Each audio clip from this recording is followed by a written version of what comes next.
We thought it would be a quick getaway, just a weekend outside of the city. No hotels, no busy lobbies, no overpriced rooms. Just us, the four of us, in a little rented house that promised charm and seclusion. When we pulled up, the place looked normal.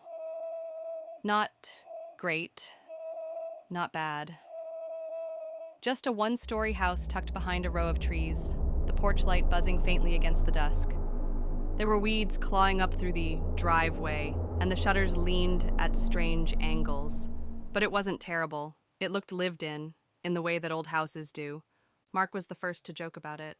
"Perfect setting for a horror movie," he said, hauling his bag out of the trunk. Jenna groaned. "Don't! I already hate this." Sam laughed and clapped her on the shoulder. "It's fine. Come on. It's an Airbnb. People stay here all the time." That's what we thought. That's what we told ourselves. But the longer we stayed, the less that line felt true. Inside, the house had the faint smell of damp wood, like the walls had been soaking up rain for decades. There was a guest book on the table, leather-bound with a pen attached to a string. The first thing that felt off? There weren't that many signatures. The place had supposedly been listed for years, but only a handful of guests had written in. And their comments didn't read like normal reviews. No, thanks for the weekend, or great place. Just things like, didn't sleep much, strange noises at night, won't be coming back. Mark flipped through it and chuckled. People are dramatic, but none of us wrote our names down. That first night we unpacked, cooked, and played cards at the dining table, but I kept noticing things. The old clock on the wall wasn't ticking. The pictures on the shelves, family photos, looked wrong. The smiles didn't reach the eyes. The people stared too directly at the camera, like they'd been told to hold still longer than anyone should. When I pointed it out, Sam just said, "Probably staged. Owners want to make it look homey." At some point, Jenna got up to use the bathroom. A minute later, she came back pale. "There's a camera in the vent." We all laughed nervously, because how else do you react? Mark went to check, came back shrugging. "It's probably just an old fixture, dusty metal, not a camera." But Jenna didn't sleep that night, and honestly, neither did I. The second day, things got worse. While Sam and Jenna went into town for groceries, Mark and I stayed behind. I was in the living room, scrolling on my phone, when I heard him call out from the bedroom. "Hey, did you unpack my stuff?" "No, why?" He came out holding a shirt, only it wasn't his. It was folded, neat, pressed, like it had been waiting in the dresser. And it was a man's shirt, old-fashioned, button-up, the tag yellowed, stiff, not new. We checked the rest of the drawers. All of them were the same. Clothes inside, for men and women, folded and waiting. Not the owner's clothes. Not the kind of random things you leave behind in a rental.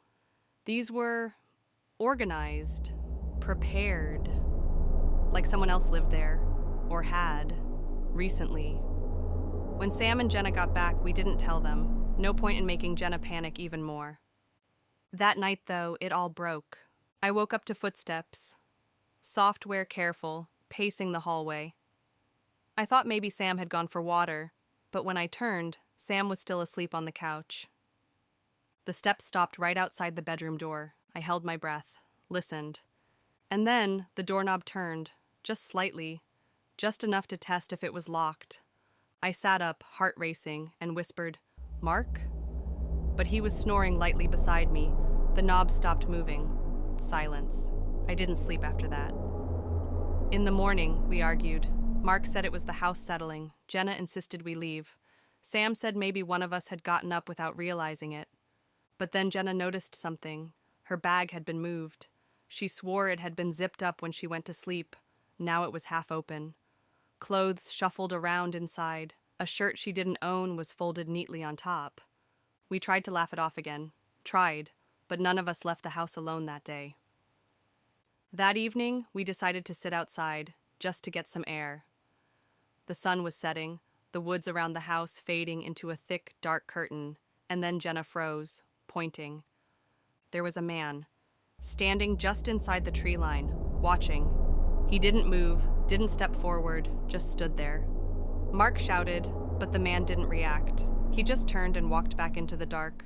We called the host, no answer. We texted, nothing. That night, no one slept. At 3 a.m., I woke again. The house was too quiet. The air felt heavy, and then I heard it. A sound from the living room, a whisper, a shuffle. I crept to the doorway and peeked out. The glow from the streetlight leaked through the blinds just enough to show a shape, a figure. Tall, standing by the couch where Sam slept. I opened my mouth to scream, but nothing came out. And then, just like that, the figure turned and walked down the hall, into the dark. When I flicked on the light, the hallway was empty. We left at dawn, threw our stuff into the car, didn't even check the rooms, just ran. The key clattered on the table as we left, the guest book still open where we'd first found it. But here's the thing. Days later, when I went back online to check the listing, maybe to leave a review, maybe just to see if anyone else had mentioned it, the place was gone.